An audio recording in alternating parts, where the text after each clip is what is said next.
कर्मवीर भारत की विशेष रिपोर्ट पद वृद्धि के साथ तृतीय काउंसलिंग कराने के लिए शिक्षक भर्ती 2018 के पात्र अभ्यर्थियों द्वारा प्रदर्शन। शिक्षक भर्ती 2018 के अभ्यर्थियों द्वारा लोक शिक्षण संचालनालय के बाहर 8 तारीख से अनिश्चितकालीन प्रदर्शन जारी है। भीषण गर्मी में भी दिन रात इनका प्रदर्शन जारी है, किंतु शासन प्रशासन के कोई भी अधिकारी और कर्मचारी अभी तक इनसे मिलने नहीं आया है। इनकी प्रमुख मांगे है, प्रथम एवं द्वितीय काउंसलिंग के शेष रिक्त पदों पर पद वृद्धि के साथ तीसरी काउंसलिंग शुरू की जाए। प्रवर्ग परिवर्तन एवं विभाग परिवर्तन के पदों। नमस्कार, मैं अजय विश्वकर्मा, आप देख रहे हैं कर्मवीर भारत। मध्य प्रदेश की राजधानी हम MP नगर में DPI के बाहर खड़े हैं। यहाँ पर शिक्षक भर्ती जन आंदोलन के लिए काफ़ी दिनों से बैठे हुए हैं। आज मैडम आप यहाँ पर बैठे हैं, आप लोगों की क्या समस्या है? सर, हम 2018 पात्रता परीक्षा पात्र उत्तीर्ण अभ्यर्थी हैं, जो आज 5 वर्षों से नियुक्ति प्रक्रिया जो धीमी गति से चल रही है उसको सुचारू रूप से चलवाने के लिए यहाँ बैठे हुए हैं। हमारी मांगे है कि प्रथम चरण के जो हमारे शेष पद रिक्त रह गए थे और द्वितीय चरण इन्हें जो किया है उसमें प्रवर्ग परिवर्तन से भी इन्हें पदों को रख लिया है और पुनरावृत्ति की थी नामों को, उससे भी पद शेष रह गए हैं। तो ये सभी पदों के साथ पद वृद्धि करते हुए शीघ्र अतिशीघ्र थर्ड राउंड रोस्टर जारी करें और थर्ड काउंसलिंग कर हमें नियुक्ति पद प्रदान करें। मैडम, देखा जा रहा है कई शिक्षक अलग अलग आंदोलन कर रहे हैं, तो ये एक ही संगठन से या अलग अलग संगठन से क्या मतलब रीज़न रह रहा है? यहाँ पर जो बैठे हुए हैं हम 2018 के पात्र चयनित अभ्यर्थी हैं।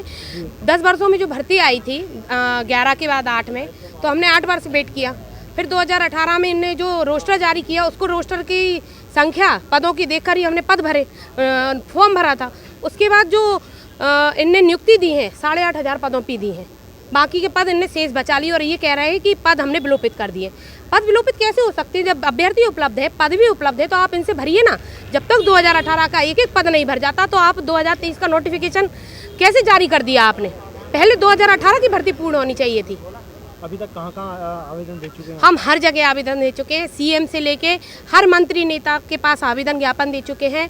हर जगह से हम लेटर जारी करवा चुके हैं शिक्षा मंत्री के लिए, लेकिन कोई सुनवाई नहीं हो रही है। बस आश्वासन दिए जाते हैं। मुख्यमंत्री जी के द्वारा भी कई बार आश्वासन ही दिए गए हैं, ज़मीनी स्तर पर कुछ नहीं हुआ है। कहने को तो हम लाडली बहना है, लेकिन यहाँ 8 तारीख से लगातार रात्रि में भी यहीं रुके हुए हैं, सो रहे हैं ज़मीन पर। ना कोई पुलिस प्रोटेक्शन है हमारे लिए, ना कुछ भी सुविधा उपलब्ध नहीं है। हम जान हथेली पर लेके यहाँ लेटे हुए हैं, सो रहे हैं और बस यही मांगे कि शीघ्र अतिशीघ्र हमारे साथ न्याय हो।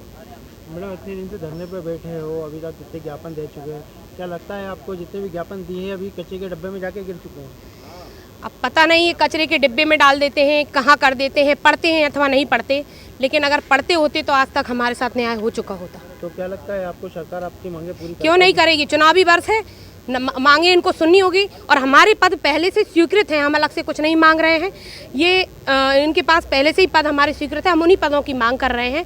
और जो थोड़े बहुत कैंडिडेट बचे हुए हैं इनके साथ न्याय, अगर ये सही तरीके से रोस्टर के अकॉर्डिंग नियुक्ति देते, इनने जो नियम बनाए उनके अकॉर्डिंग नियुक्ति देते तो आज हम अंदर होते। इन्होंने खुद के ही नियम बनाए और खुद ही फॉलो नहीं कर रहे हैं। यदि आपको अदर पार्टी समर्थन करती है तो आप किसका समर्थन करेंगे? अभी तो हमने निवेदन ही किया है, लेकिन हमारी मांग नहीं सुनी जाएगी तो हम विरोध प्रदर्शन भी करेंगे। मैडम, और एक तो बहना परेशान हो रही हैं। कहीं ना कहीं ये हमारे घोषणावीर मुख्यमंत्री जी की कोरी घोषणाएं हैं, जो लाडली बहना कह कहकर वो चुनाव का प्रचार कर रहे हैं और कुछ नहीं। वास्तविकता ये दिख रही है आपको कि ये लाडली बहना 8 दिनों से सड़क पे सोने के पर मजबूर है। क्यों मजबूर है? ये मजबूर इन लोगों ने किया है, प्रशासन ने किया है, विभाग ने किया है, सरकार ने किया है, सरकार के लोगों ने किया है। क्योंकि हमने इतनी जगह आवेदन निवेदन किया है, मतलब कोई विभाग, कोई डिपार्टमेंट, कोई मंत्री, जनप्रतिनिधि को कोई नहीं छोड़ा हमने। यहाँ तक कि CM तक को हम 50 ज्ञापन हर सभा में जाके दे चुके हैं, मध्य प्रदेश के हर गांव में, हर जिले में, हर तहसील में। बावजूद उसके इस चीज़ को नकारा जा रहा है कि हम अभ्यर्थी उपलब्ध है। क्या हमारा जीवन नहीं है? 5 साल से हम इंतज़ार कर रहे हैं, या कुत्ते बिल्लियों की तरह, हम जानवरों की तरह जीवन व्यतीत कर रहे हैं। हम पढ़े लिखे लोग हैं, डिग्रीधारी लोग हैं, BEd DEd धारी। पद स्वीकृत है, अभ्यर्थी उपलब्ध है, उच्च माध्यमिक में, माध्यमिक में और प्राथमिक में।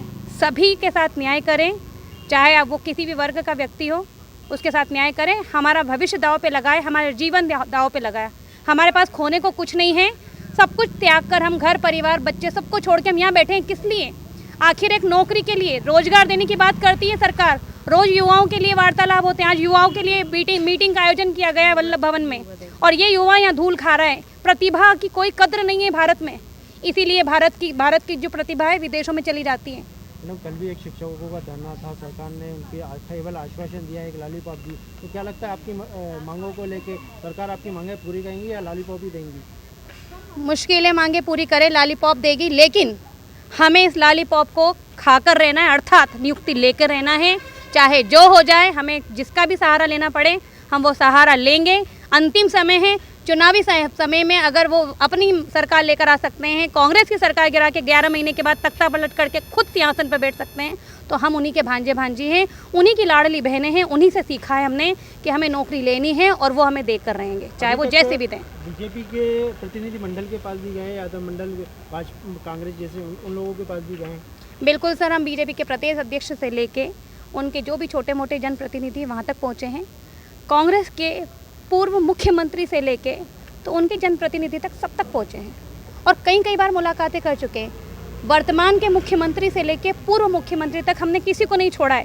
सब तरफ से हारने के बाद हमने ये निर्णय लिया है, क्योंकि दोनों ही सत्ता चाहे किसी की भी हो, पक्ष विपक्ष कोई, हम 5 सालों से इंतज़ार कर रहे हैं, आयु सीमा को पार कर रहे हैं, हमारे बच्चे भी बड़े हो रहे हैं। ये लोग देखिए हमारे साथ जो खड़े हैं, महिलाएं दूर दूर से आती, मध्य प्रदेश के अलग अलग हिस्सों से। आप विश्वास नहीं करोगे, सेव परमल, अचार, रोटी, सूखी रोटियां खा के हम लोग दिन काट रहे हैं, रात को कुत्ते भौंकते रहते हैं, उसके बीच हमें यहाँ पे कितना डरावना माहौल होता है, हम यहाँ रह रहे हैं।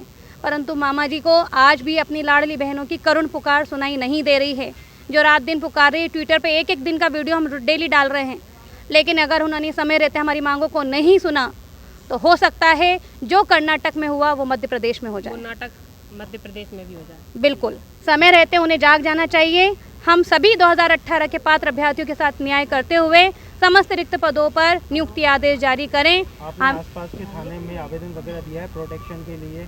सर, जिस दिन हम पहले दिन आए थे उसी दिन टीआई साहब से बात हुई थी, उन्होंने कहा था आवेदन लगाइए, हम दे देंगे। फिर थोड़ी देर बाद दूसरे टीआई साहब आए, उन्होंने नाम लिख के हमारे ले गए, उन्होंने कहा ठीक है, आवेदन की ज़रूरत नहीं है, हमने आपका सारा डाटा लिख लिया है, हम प्रोटेक्शन भेज देंगे। परंतु वो आते हैं, पूछते हैं, चले जाते हैं, लेकिन रात को ड्यूटी के लिए कोई पुलिस अभी तक उपलब्ध नहीं हुई है। बीच में सत्ता का खेल है, इसमें आम जनता पिसती है और यही होता आया है युगों युगों से। मैडम, क्या लगता है ये चुनावी वर्ष है, यदि किसी पार्टी वर्ग ने आपकी मांगे नहीं सुनी तो अगला कदम क्या होगा आप लोगों का? सर, अगला कदम जो भी होगा, सत्ताधारी पार्टी अगर हमें नौकरी देगी तो उसके पक्ष में होगा, और अगर वो हमें नहीं देगी तो फिर आप समझ सकते हैं क्या हो सकता है।